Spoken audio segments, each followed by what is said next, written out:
students, welcome to my YouTube channel Geography Group. Today we are going to discuss about class 9th English worksheet number 44.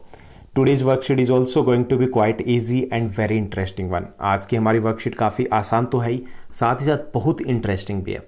In this worksheet we are going to read a story. एक story हम पढ़ने वाले हैं, that is Kingdom of Fools, यानी कि मूर्खों का साम्राज्य.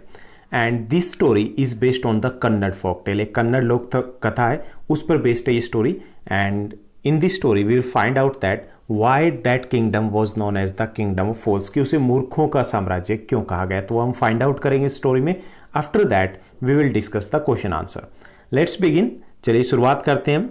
जैसा कि आप अपनी स्क्रीन के ऊपर देख पा रहे हैं, this is worksheet number 44, our subject English and date 15th of October 2020.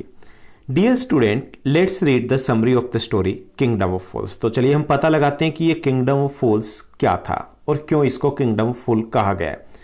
Kingdom of Fools is a Kannada folk tale. एक कन्नड़ folk tale है, ये कन्नड़ लोक कथा है.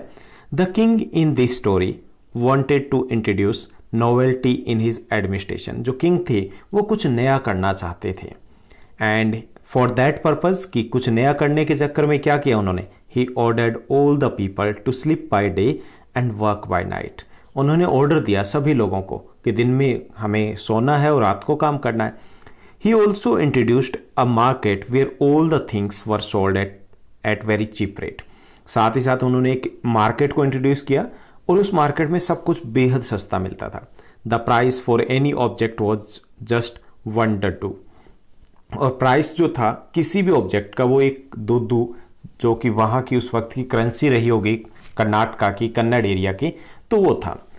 अ wise guru and his disciple enjoyed their stay in that kingdom for a short while. एक गुरु थे that was quite wise, काफ़ी वाइज थे, और उनके एक शिष्य थे, वो वहाँ पर रहे थे काफ़ी टाइम के लिए. Okay, for a short while, ज़्यादा लंबे समय भी नहीं हुआ था. But the Guru soon realized that staying in such a place was not safe or secure. लेकिन गुरु, because he was wise, क्योंकि वो समझदार था, तो उन्हें रियलाइज हुआ कि ऐसी जगह पर रहना सेफ और सिक्योर नहीं है.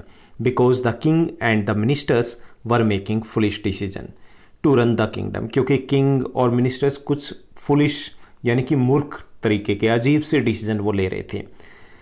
But the disciple decided it was a very comfortable place to stay at. लेकिन जो डिसिपल है, he decided to stay there. वो डिसाइड करता कि मैं यहीं रुकूंगा, क्योंकि उसे लगा कि ये तो काफ़ी कंफर्टेबल प्लेस है. कैसे?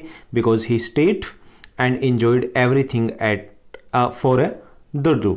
यानी कि वो सब कुछ वहाँ पर काफ़ी चीप था, काफ़ी सस्ता था. तो इसलिए डिसिपल क्या करता है, he decided to stay there. वहीं पे रहना पसंद करता है. And soon he become fat. मोटा हो जाता है खा खा कर, क्योंकि सब कुछ सस्ता था. ऑन वन ओकेजन, एक बार ऐसा होता है, a thief broke a wall to loot a merchant. A thief broke a wall, एक वॉल यानी कि एक घर में जाता है, किसके लिए, टू लूट ए मर्चेंट, एक मर्चेंट को लूटने के लिए. The wall collapsed and the thief died. दीवार गिर जाती है एंड चोर जो थीफ था वो मारा जाता है. The thief's brother complained against the minister. Thief brother हैं, वो complain करते हैं. However, the king and the ministers couldn't decide who was guilty. हालांकि they summoned a lot of people, काफ़ी सारे लोगों को बुलाया जाता है. And they put the blame on another one. वो blame किसी और पे डाल देते हैं, such as they called merchant, they called the bricklayer, और the mason, they called the dancing girl, they called the goldsmith. तो काफ़ी सारे लोगों को बुलाते हैं. But even in the end the king and the ministers were not able to decide. वो decide नहीं कर पाते हैं कि कौन गिल्टी है. They just decided someone must be punish to death, but the size of the stake was too large. बस सिर्फ एक चीज़ डिसाइड करते हैं, बिकॉज दे वर फुलिश, क्योंकि मूर्ख थे. वो डिसाइड करते हैं कि हमें किसी को लटकाना है. ओके, किसी को हमें सजा देनी है, चाहे कोई भी हो. Because they were unable to decide, कि डिसाइड तो नहीं कर पाए, लेकिन एक चीज डिसाइड कर ली कि किसी को हमें सजा देनी है, पनिश टू डेथ, उसको मारना है, लटकाना है. But the size of the stake was too large. लेकिन प्रॉब्लम आ गई थी, जो फंदे का साइज था वो काफ़ी बड़ा था. दे सो to see that punishment was given to someone and the disciple was arrested to be put on stake despite no fault of his. लेकिन क्योंकि उन्होंने डिसाइड किया था कि किसी को तो हमें पनिशमेंट देनी है, so the disciple was arrested, disciple को अरेस्ट कर लिया गया, ऑल्दो ही वॉज इनोसेंट, क्योंकि उसकी कोई गलती नहीं थी. लेकिन क्यों अरेस्ट किया गया? Because he was too fat and he was fit to the stake, क्योंकि फंदे में उसकी गर्दन फिट आ रही थी. And luckily the wise guru returned, लेकिन तभी वाइज गुरु वहाँ पर आ जाते हैं. And saved his disciple by making a clever plan, और एक क्लेवर प्लान बनाते हैं और उससे अपने डिसिपल को बचा लेते हैं. The king and the minister hung themself after releasing the guru and the disciple. और उस प्लान के तहत, उस जो क्लेवर प्लान था, क्लेवर प्लान के तहत क्या डिक्लेयर कर देते हैं? दे बिगिन टू फाइट, यानी कि दोनों लड़ने लगते हैं, डिसिपल एंड गुरु आपस में, कि मैं पहले फांसी के फंदे पे चढ़ूंगा.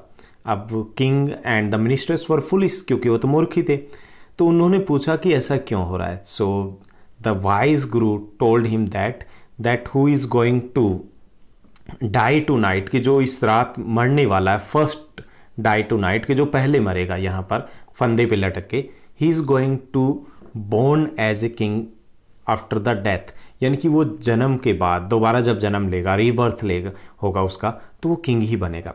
सो in this way they make a clever plan. तो एक क्लेवर प्लान बनाते हैं, और क्लेवर प्लान के बाद क्या होता है कि the king and the ministers hung themselves, दोनों अपने आप को लटका लेते हैं. And releasing the guru and the disciple.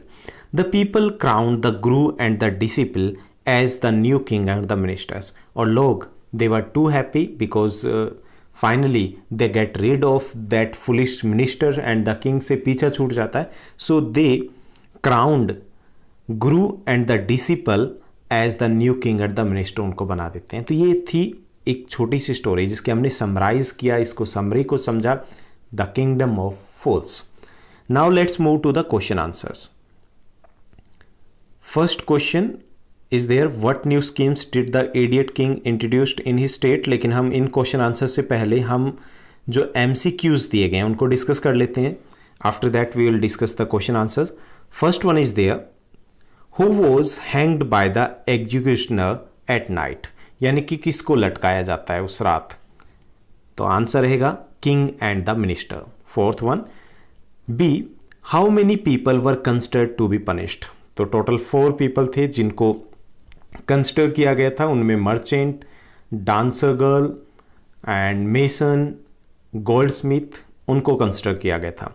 C, why did the king decide to hang the disciple. Disciple को लटकाने का डिसीजन लिया गया था. Why? Because he was fat and fit to the stack. D है, who become the new king and the minister of the kingdom. कौन बने थे? गुरु एंड द डिसिपल. अब हम क्वेश्चन आंसर की तरफ मूव करते हैं. First question is there, what new schemes did the idiot king introduced in his state. जो इडियट किंग है वो कौन सी नई स्कीम लेके आता है? He ordered all the people to sleep by day and work by night. Second question is there, why did the disciple decided to stay while the guru decided it was not safe. कि disciple तो ये decide करता कि मैं यहीं रुक जाऊं, और the wise guru decided that this place is not safe. क्यों? The guru didn't think it wise to stay in a kingdom of fools. गुरु को लगा कि मूर्खों के किंगडम में रहना ठीक नहीं है. But the disciple stayed on because everything was cheap there, क्योंकि सब कुछ सस्ता था. Third question is there, how did the disciple realise his mistake. जो शिष्य है, डिसिपल है, उसको कब रियलाइज हुआ कि उसने वहां रह करके गलती कर दी. Disciple realised his mistake when he was arrested despite no fault of his. उसकी कोई गलती नहीं थी तब भी उसको अरेस्ट कर लिया जाता है. Fourth question is there, which clever trick did the guru play to save his disciple. अपने डिसिपल को बचाने के लिए वो क्या ट्रिक प्ले करते हैं? The guru succeeded in getting rid of the foolish king by befooling them. उनको मूर्ख बना करके उनसे पीछा छुड़ाते हैं. He convinced the king that the person to die first at the stake of god of justice would be reborn as king. उनको convince कर लेते हैं कि जो आज रात सबसे पहले इस फंदे पे झूलेगा वो रिबॉर्न होगा, उसका दोबारा जन्म होगा as a king. and in this way they get the rid of both minister and the king. So that's the question answers. यहाँ पे मैंने जो आपके MCQs हैं उनके आंसर्स भी दे दिए गए, so that you can write down in your notebook. I hope that your study is going well. उम्मीद करता हूँ आपकी स्टडी बेहद अच्छी तरीके से चल रही होगी. ऐसे ही पढ़ते रहिए, हमारे साथ बने रहिए. इस चैनल को लाइक शेयर सब्सक्राइब ज़रूर कीजिएगा, और हाँ एक छोटा सा कमेंट भी. Thank you, bye bye, have a nice day.